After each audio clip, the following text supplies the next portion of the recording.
Sama na sa biyaheng Willie. Hey! Tuwing papasyal sa fun farm sa Santa Elena, hindi dapat palampasin ang pagsakay sa Carabao cart. Bago mag-ikot, pinakain muna ang masipag na kalabaw na si Choknut.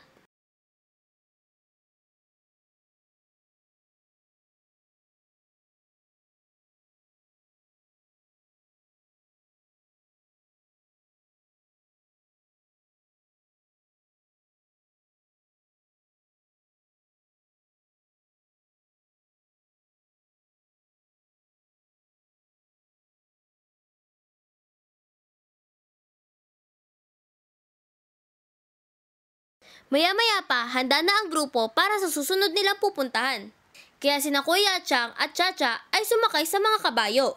Si Tatay Nishi naman ay nagsulo sa Carabao cart. Sa pamamagitan ng Carabao cart ride at horseback riding, lalong makikita ang kagandahan at kalawakan ng fun farm.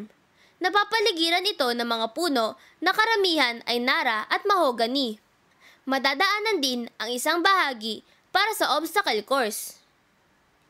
Ilang minuto pa, nakarating din ang grupo sa kanilang destinasyon.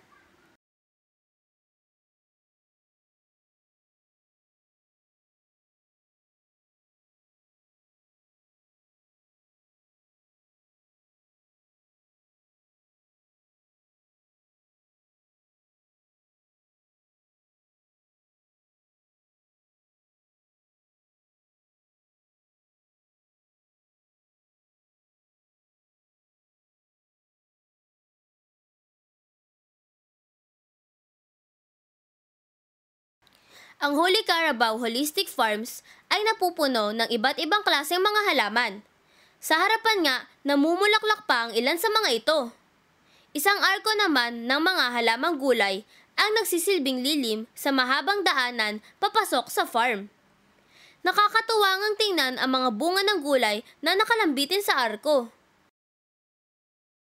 Ang isa pang bahagi ng farm ay nakalaan bilang taniman ng mga mani.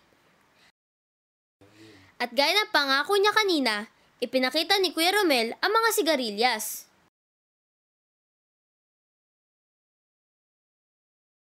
Pinasyalan din ng grupo ang taniman ng mga kamatis at mustasa.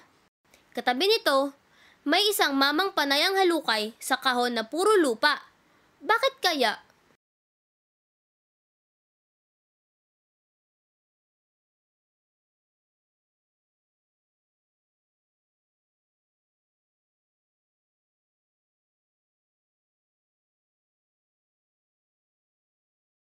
Nasaan ka ang Alaska side trip?